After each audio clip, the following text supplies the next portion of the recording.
This is the Inquisitive Minds Podcast.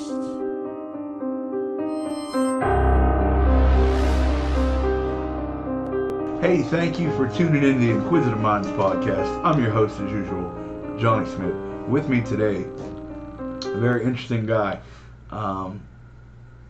I'm just gonna bring him in, Justin Sabo. How you doing, brother? I'm good, brother. How you doing today, Johnny? I'm doing good, man. A little tired, little worse for the wear, but happy to be here. How about yourself? Same. I'm it's been a weekend, so per usual. But I'm powering through, and I'm happy to be here and kick this with you finally. We've been talking about doing it for way too fucking long now. So. Yeah, man. Glad to have you in studio here. You're a fascinating guy because I met you out at the mics, obviously through doing comedy. But your comedy roots go back so much further. When did you get started? Let's just jump right into it. So I did start when I was younger. I dabbled in it. My older cousin was an improv, and so that was the first hit I got of okay, this is improv stand up. And I think I was saying my first ever mic in on stage, I was 20 because I know I had a fake ID.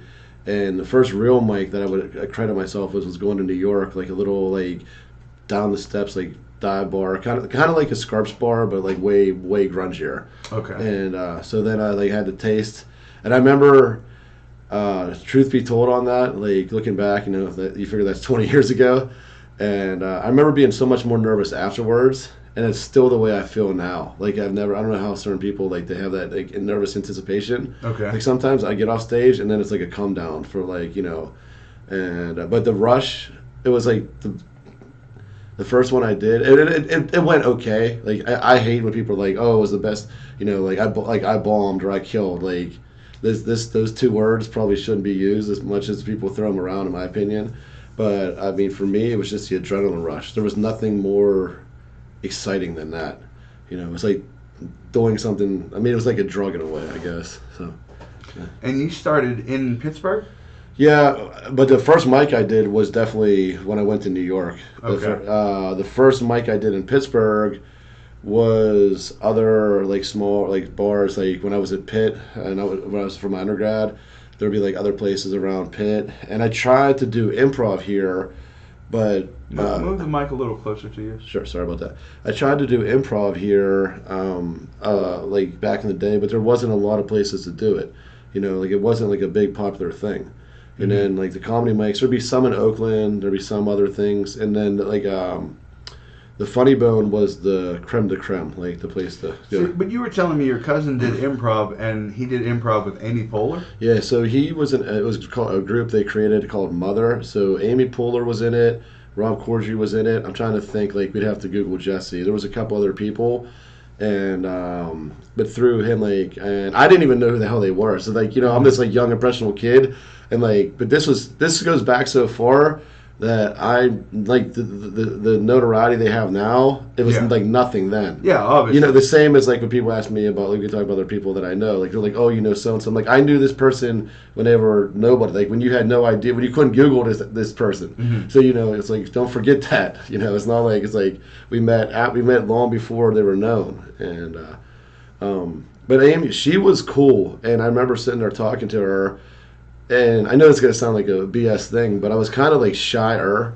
I mean, I was always extroverted, but when it came to performing, I was shy. I think it was a lack of confidence thing, to be candidly honest. Because it's okay, well, how do you do stand-up? There's no, you can read 1,000 books, but it's kind of you just got to jump into the cold, deep water and go for it. Yeah, you just got to do it. Yeah, There's no. Oh, here's going to train you. Yeah. This is going to get you set up to do the factory. Admittedly, my mentality, coming back out after my divorce and who I am now, and I don't mean to sound like a jackass, but it's just me now. I wish I had the weathered things that I've been through back then, because it would have changed a lot of how I was. Okay, you can do crowd work. I didn't do anywhere near as much crowd work. It's just and now coming back, I did some at Second City to warm up that was the first time, but the first year I'm it was just so when I get people on here, I try and get a timeline. Yeah. You're a bit of a wild man, so I got to do my best to wrangle here. Yeah, of course. And we're wranglers there. Yeah. Second City was thrown out there. You're in Pittsburgh. When do you leave Pittsburgh? Where do you go from there? How long you in Pittsburgh doing comedy?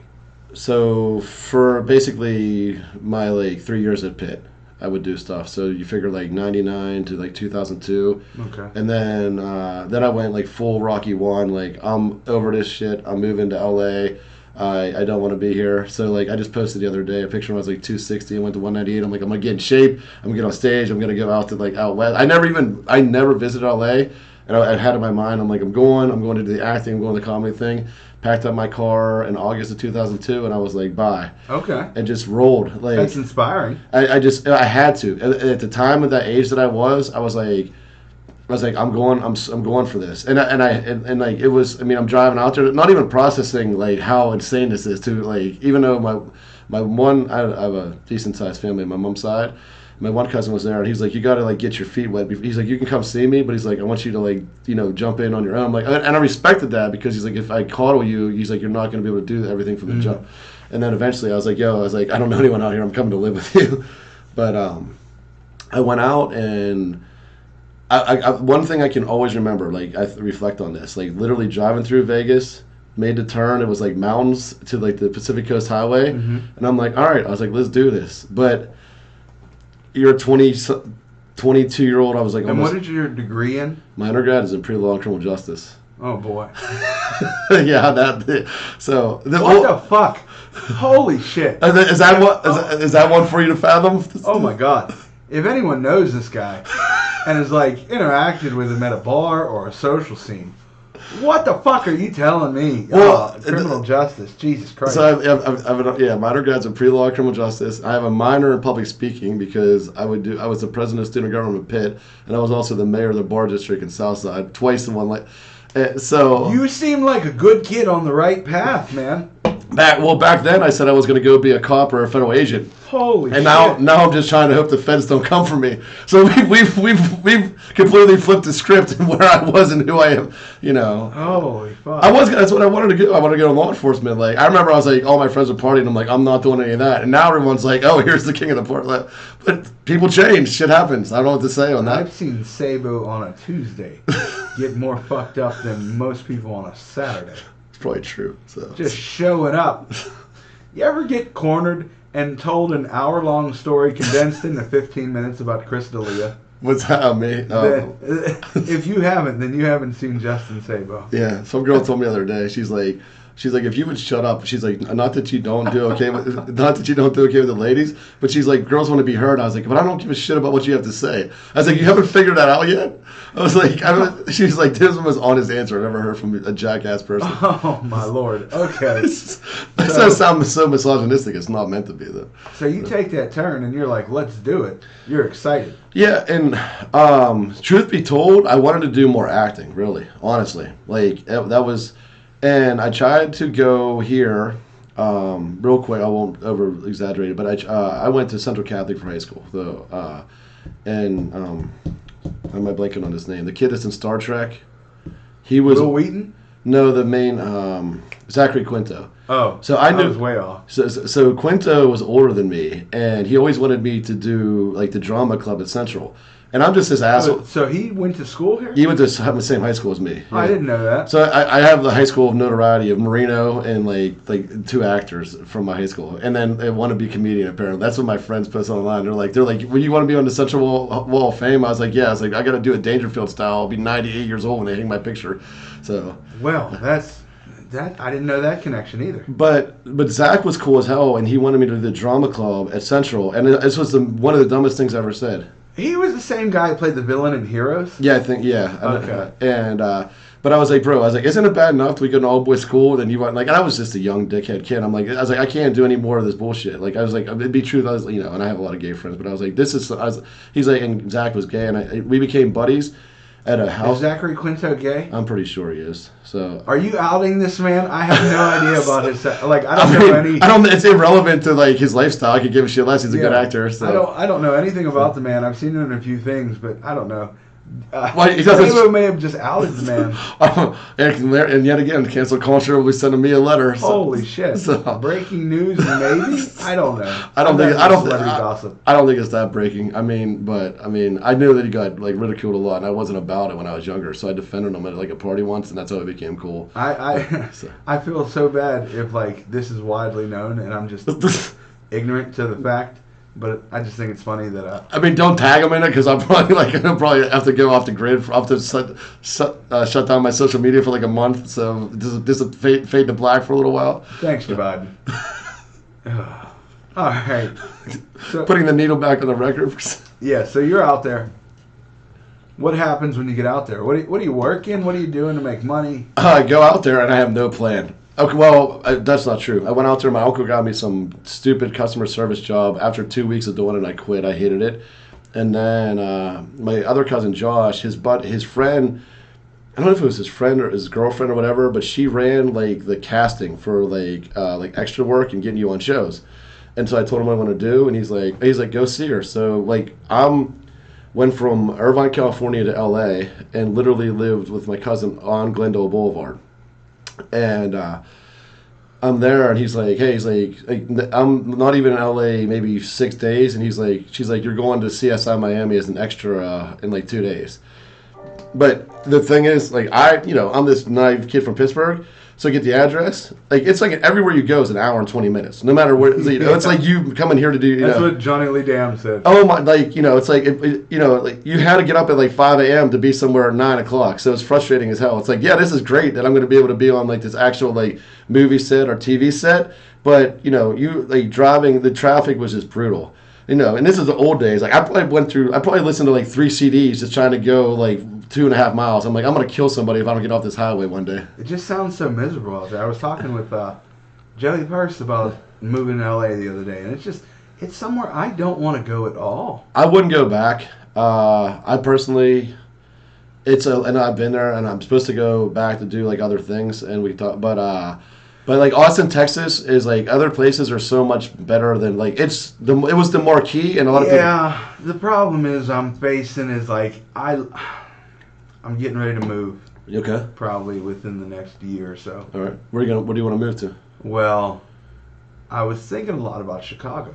I like Chicago. I really like it out there. Or Jersey. I'm not about just because Jersey, I want to go to New York, but I can't afford to live in New York. And I get that, but my sister lives 35 minutes away from Austin. If I was gonna pick one, and someone who lived in, you gotta talk into the mic. If I was gonna pick one, I lived in Chicago for like 3 years. Chicago winter, yeah, it is what it is. But Chicago summer is awesome, and everyone in Chicago is like Pittsburgh people that are more fun. I don't know how to. No, I love it out there. I'll be honest though. What gets me is the rent I pay here. Yeah. I'll disclose it. I pay $550 a month for a 2-bedroom. Well, I'm not gonna find that anywhere else. But my sister showed me spots around her that I could pay the same amount. In Austin? Like 35 minutes outside of Austin. Well then maybe I'm gonna tell my son. Maybe I'm gonna kidnap my child. I can't leave for him because of him. But maybe my little guy's name is Austin. Be like, look, we're moving to your city. Let's go. And then my ex-wife will be tracking me down. So, but I mean, if you could find something that cheap and that fun of a place. And I don't know. So what's your outlet? Let me ask you this. What do you mean? What's my? So outlet? like for me, like when if we have stand up, like good stand up, I like to go watch live music after. Like I prefer, like it's not that I don't like to watch. What is my release? Yeah, like really, yeah. So like, what do you like instead of watching? Like, I'll be honest, brother. I live a pretty goddamn easy life. Okay. Stand up is my fucking passion, and like I feel no like pressure doing that. I feel good release from doing that. I just work all the time, and just chill at my house. Like I don't do anything as a big release. I don't like live music. You don't. I'll go see a stand up if I'm in the mood, but I do my thing. This is gonna sound. I mean, and this is an old school analogy I've always had. Anyone that tells me that they do stand up and doesn't believe that they're a little bit narcissistic is full of shit. Oh, I know I'm narcissistic. I just keep it under wraps. Yeah. So and I try. Well, no, I don't. It's like I might as well just be wearing a Care Bear like fuck you like I'm here I'm this and I nobody's ever. Since I fell out the womb, I think I've tried too hard to be the center of attention. Sabo, I wear shirts with my face on the shirt. True. You know, I'm narcissistic. Obviously, every person I talk to, I tell them about Inquisitive Minds. And you can't be in stand-up without being a little bit narcissistic. Of course not. But I mean, it's not that I don't like watching other people, and I like the vast majority. I really do. I mean, I like the vast majority of the people in the Pittsburgh comedy scene. I'm not gonna say I like everybody because that'd be a lie. And but like I like good live music. I hate terrible live music is like just having bad sex. It's just terrible. It's just not fun. Like you go to like but I like to go to a good concert and just like try to like decompress. You know, and it's years ago, like before Sebastian Maniscalco told us, I was at the LA Improv with him, and he used to say all the time, he's like, I would leave, he's like, I couldn't get on stage until I like he would play a lot of music. He was the first one to teach me and other guys. He's like, if you want to really remember your set, play it to something you really like, and then listen like half music, half your set, and it worked for me, like to try to remember more than like 5 minutes. Okay, so how did we get from you just got out there with no plan to that stuff? How did I get out to LA? I mean, I was just trying to take a big dick swing. No. I mean, now that you're out there, yeah. What do? You're staying with your cousin. Yeah. What are you doing to make some money? I mean, once I quit the other job, I was just, basically living the most nomadic party lifestyle of all time. I mean, which became my lifestyle again in 2019, but I was just going from like friend group to friend group. It's funny as hell. This is a true statement. So my cousin lived behind this like little bakery, and they had a studio. He's in the music industry, and I was doing like straight up like push-ups and sit-ups in the driveway, and like 8 hot girls walked past, which is just like my normal. Like I'm like, okay, God's gonna send me some friends here, and they're laughing. They're like, are you seriously out here like listening to like the Rocky soundtrack, like working out like a dumbass? And I'm like, I was like, only God can judge me, girls. So I went over. Walk in, the first group of people I meet in LA, I walk in, and it was like 8 smoking hot girls, and they came from a Christian youth movement in Virginia. And I'm like, really? I was like, these are the first females I meet out here? Like, I was like, this is the joke of all time. I was like, you couldn't be like eight girls that work at the strip club. You had to be like the 8 girls out in LA with like morals. But through that group of friends, I met a lot of other people. And some of them already lived there for a while. So they helped me, besides like the comedy, a lot of them knew like bar owners, so it was a great like just happen chance meeting with like a group of like they all lived behind us. So you're doing comedy while you're out there partying then? Yeah. I mean, too much. That's one of the reasons that I end up eventually leaving, truth be told. So, but I mean, it's well, you through discussion, you rubbed elbows with quite a few people that are now more wider known names. Yeah, because and like I say to the thing all right, one thing that I want to establish, like, I don't really care about clout, per se, when it's like, okay, so-and-so, so-and-so. Like, it's indifferent. And I mean this with... I heard he knows Johnny Smith. Yeah, I know exactly. That's right, ladies. And, like, if you're a good person and you're cool and, like, we can have a good time hanging out, I could care less how known... Like, I like good people if you're fun. But, like, it's, like, the people that I got to know, we were all in the same bubble. We were all going for the same goal. And and I got to know them like the same as we talk at the bar. Is there I won't bullshit. Is there a lot of maybe jealousy that like I stepped out and then like now here I am at like 42 and I'm watching like Bert and I'm a better storyteller. I'm not kidding. I mean I'm not a better storyteller, but I'm a long ass winded storyteller. And I'm like, you know what? And I'm like, but I had to listen to all Bert's stories like before anyone knew who Bert was. And I'm like, this son of a bitch. I was like, I don't want to watch this Netflix special. I was like, I'd rather just get high with them and hang out, and because it's like, it's surreal. It's almost surreal. It's like, like let's just say like you move and like we had this podcast and then like you and I wish honestly, like I can't stand people that are haters. Like if I hope all of us, whatever notoriety you're going for, but all right, go ahead. What are you gonna say to that one? Full narcissist mode? Yeah, sure. I want it fucking all. Who doesn't? Sabo, I don't got nothing. I don't got no wife. Yeah. I don't got no kids. I don't got nothing to hold me back. What the fuck? I'll pursue this until I make it or die. And that's why you will make it, because if you have nothing holding you back, and I have a flip side of the story on that. Like I have my son, but in a cliche, not a cliche, but like I'm a big movie clip guy, and one of the main reasons I went back to do stand up is I watched the movie Pursuit of Happiness, and I thought to myself, I cannot be a hypocrite to my son. Like, I want to be able to look him in the eyes and be like, hey, I stepped away from it, it bothered the shit out of me. I went back. Don't ever let someone tell you can't do something. Like that scene where they're on the basketball court as a dad. Because this life, as we know, like you unfortunately lost, and I've lost a lot of young friends.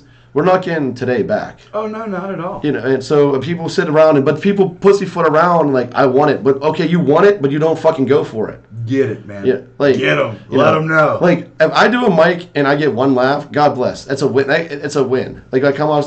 I know this is kind of cliche, but I feel like every time you get behind the microphone, it's a win. MC Auto Detailing is a home-based detailing company located in Aliquippa, Pennsylvania. At MC Auto, we take care of all of your detailing needs, from a basic hand wash to a complete makeover of your vehicle. Busy schedule? MC Auto is also mobile. You can get your vehicle detailed in the comfort of your own home. With a 5-star rating on Google, we treat your vehicle as if it was our own. For a free quote and more information, contact MC Auto on Facebook and Instagram at MC Auto Detailing LLC or call 724-462-4863. MC Auto Detailing. Who doesn't like a clean car?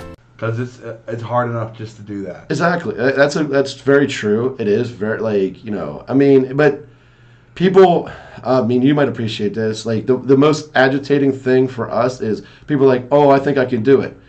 It's like, bitch, I don't think I could be a porn star because I've had sex with a few people. Like, don't talk about, just get up there, because I want to see, not that I want to see you fail, but like, how many times you come up and someone's like, it'll be some random person, and it's like, once they say that, it's almost like when the radio, it's like I just hear static. Like, I don't even listen after that statement, honestly. Yeah, that's one of the more frustrating things. But again, I feel like that's why people become fans of yours, because they can connect with you. They can relate. If someone thinks, I could do that, I like him, it's easier to connect with than someone's like, oh, I could never do that. That's why every guy who watches football is like, he should have threw it, he should have went left. Like, motherfucker, shut the fuck up. Yeah, like, you don't know what you're talking about. Like, the last time you went out and ran an actual 40-yard dash, you pulled a hamstring on Thanksgiving. So see a 300-pound white guy going, he should have just dunked it. I would have dunked it if I was there. No, you wouldn't have. I could have made that throw. I'm like, if you could, you would be in that stadium making the throw. Watch his asshole miss another free throw. Okay, all right. I mean, it's the. I'm trying to think about what I was saying for a second. Like, people talk is cheap, motherfucker. Like, and like definitely. Well, in our industry is, but.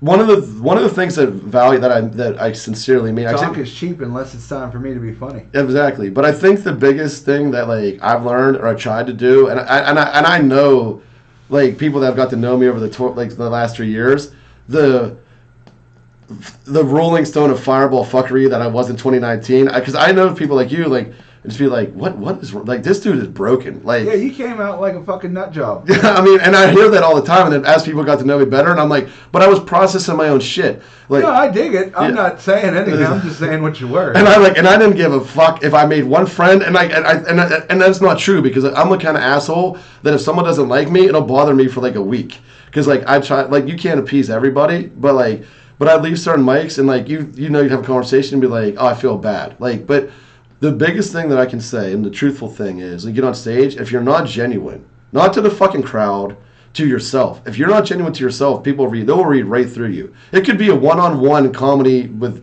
me and you could be doing a set here, but if you're not sincerely genuine... I've done one-on-one comedy. Yeah. I've done one-on-one, one-on-two, one-on-three. Believe me, I've had any small number. I feel like Trump when it comes to small crowds. Like, trust me, I've done all the small crowds. I know people with small crowds. They said I've done the smallest of crowds. It's fucking hilarious. The small crowd work is tremendous. They don't laugh. Fuck them. Yeah.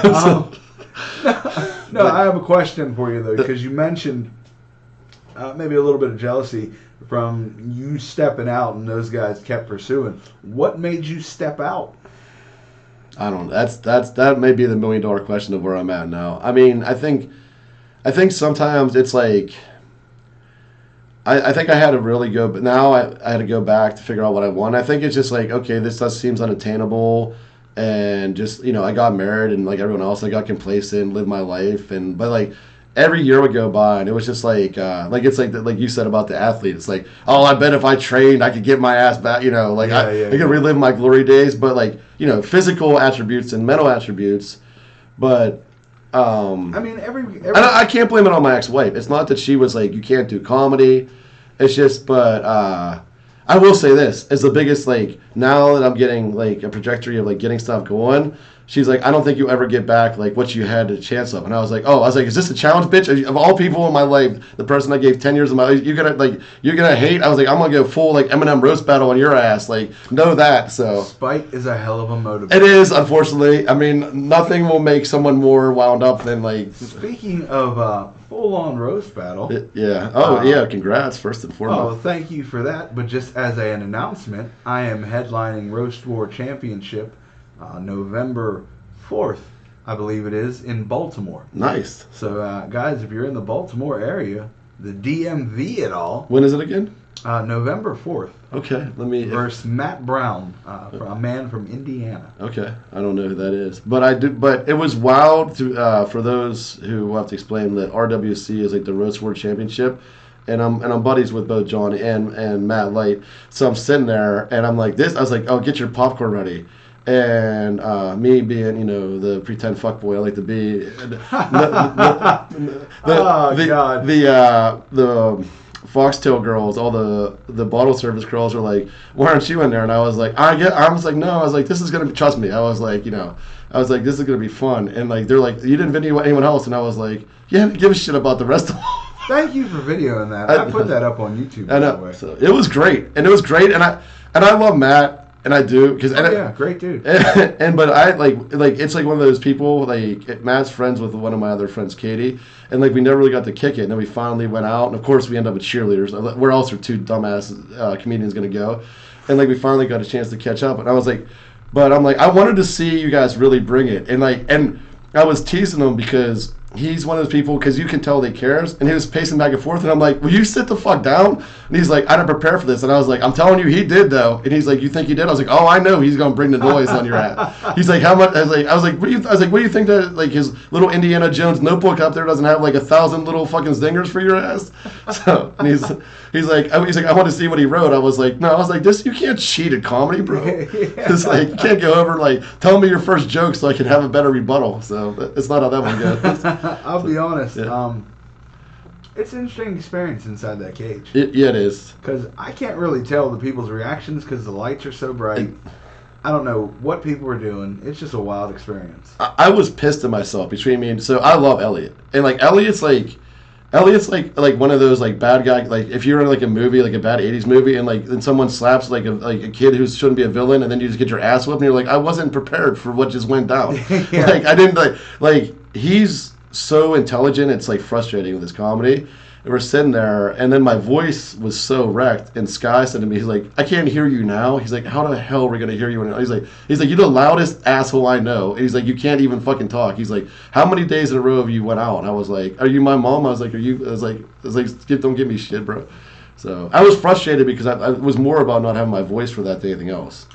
Now, you mentioned the Second City at some point. Yeah. Where does that come into play?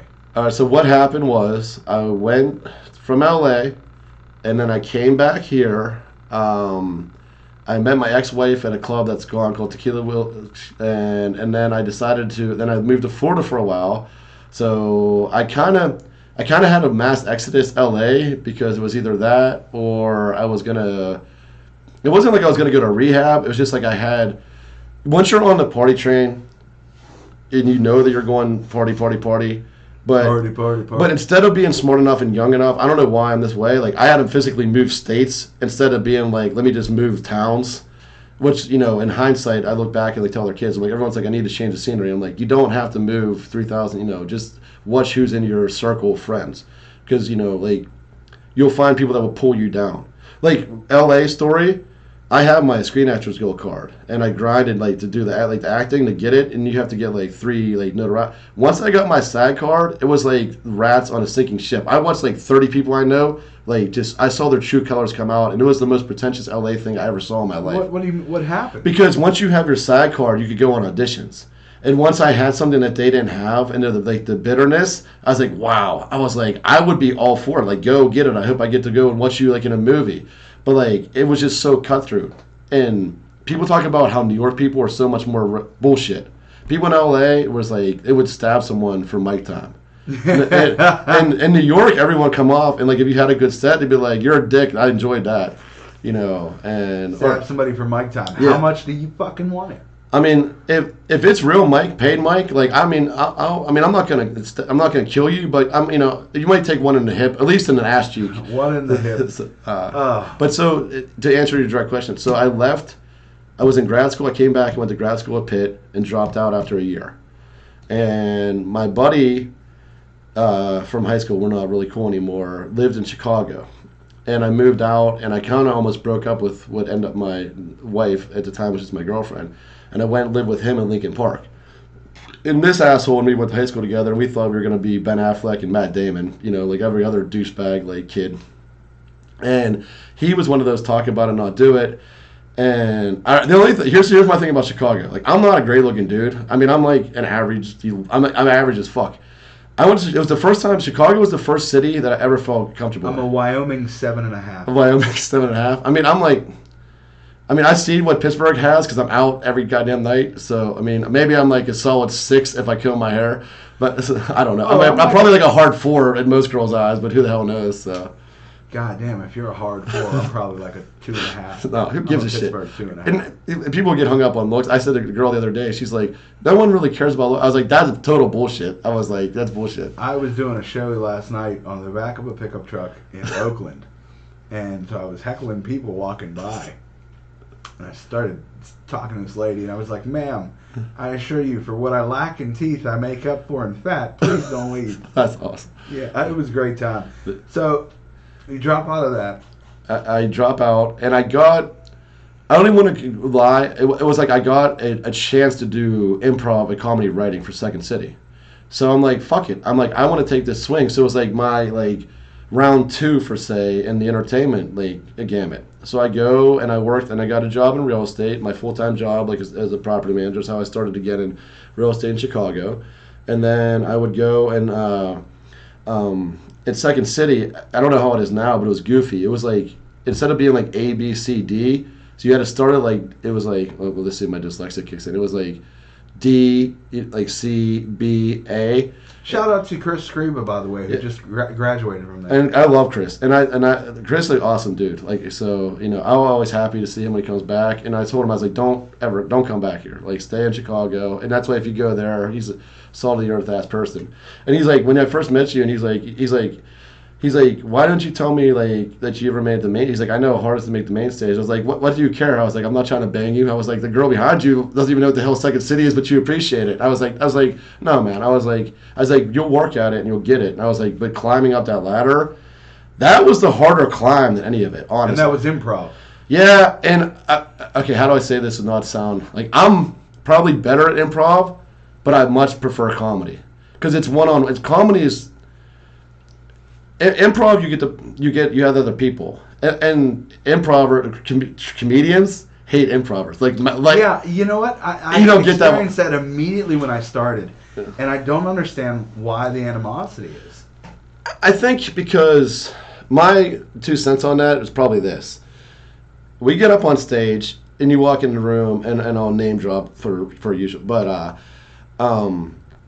Segura said one time, he's like, being a stand-up comedian is like being a porn star that can only do anal. Like, no one knows what the fuck you're going to say. I'm going to come in there and just jam this up your ass, and I hope that you laugh.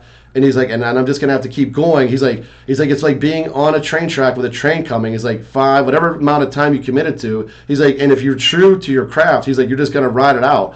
And he's like, if you see like one person laugh, and he's like, but you can't focus on that corner of the area, the crowd. He's like, because it's like, fuck that. All right, I got them. I want them. Mm-hmm. And he's like, you know, improv, you have other people to like banter and play off of. So it's like, if you're quick-witted, and there's fun parts of it, but my taste back into stand-up was because I said one day I got bored. This is a true ass. I got drunk. I didn't get bored. I got drunk, and I said, let me go out and warm the crowd up and did crowd work. And the other girl was like, I forgot that you did stand up comedy, and I was like, yeah. I was like, so did the rest of the world. And then it became like a thing. Like, okay.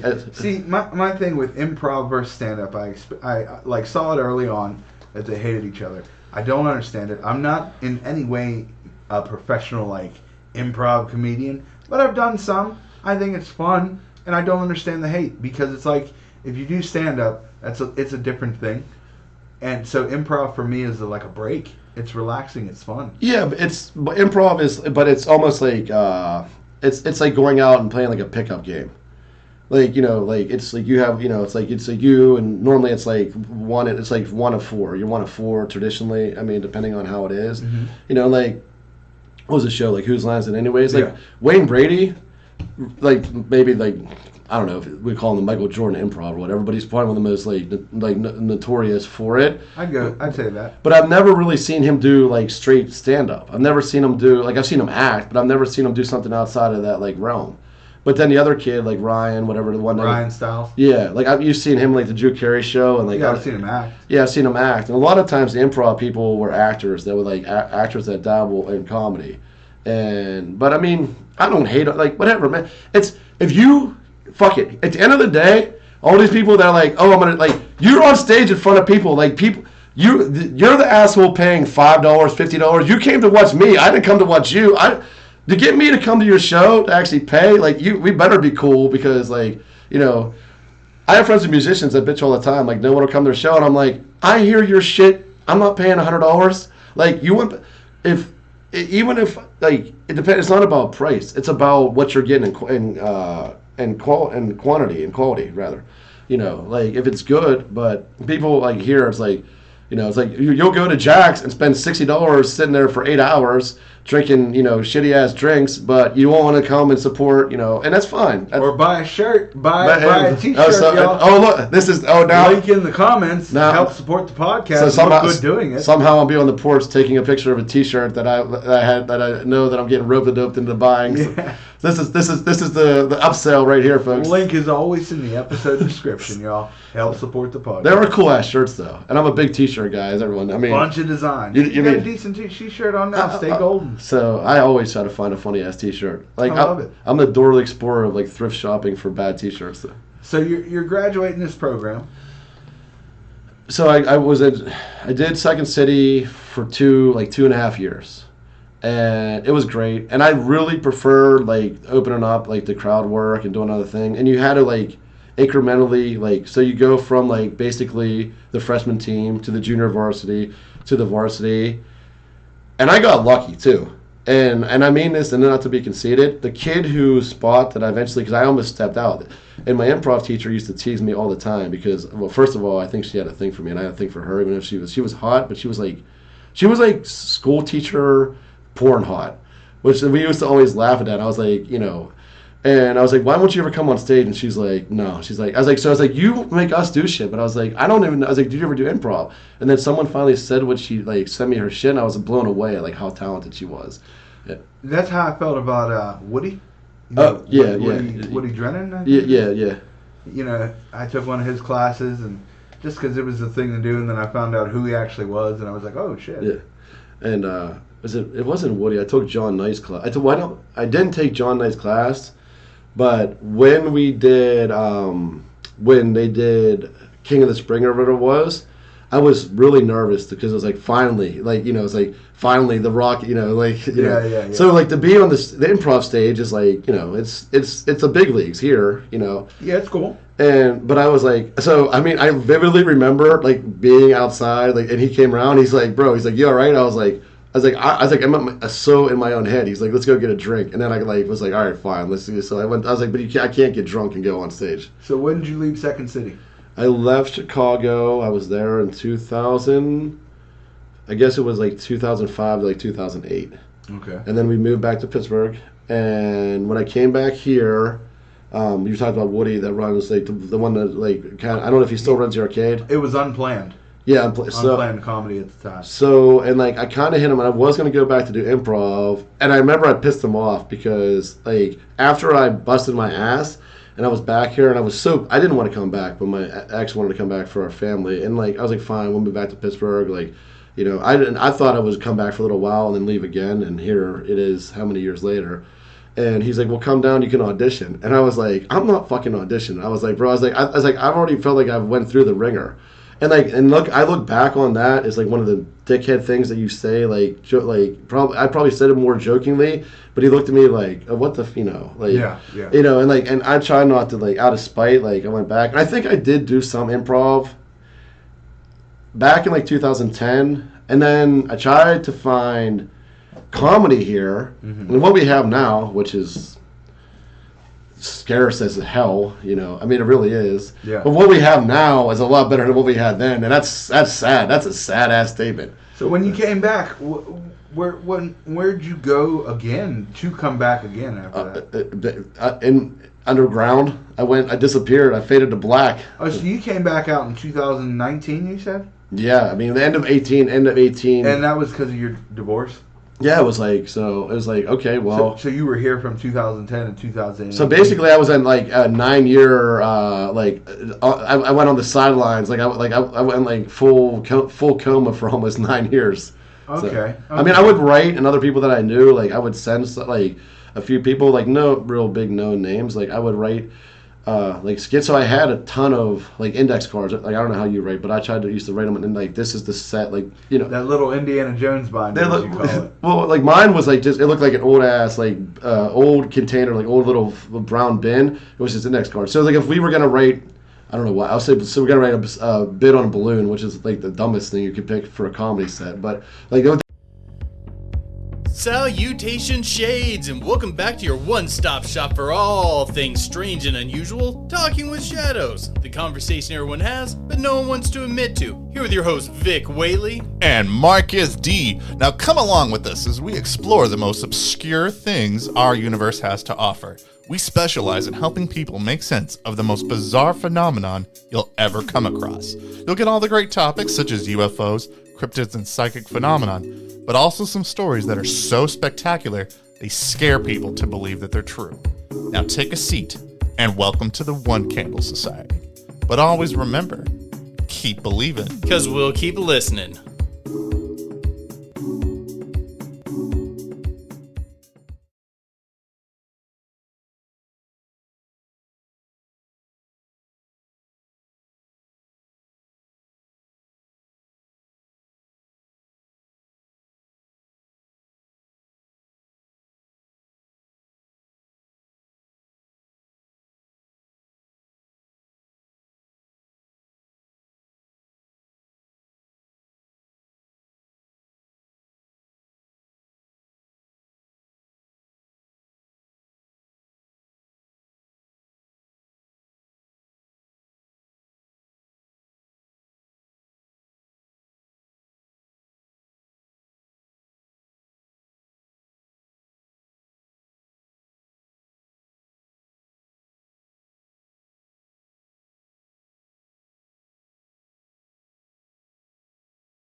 This is the Inquisitive Minds Podcast.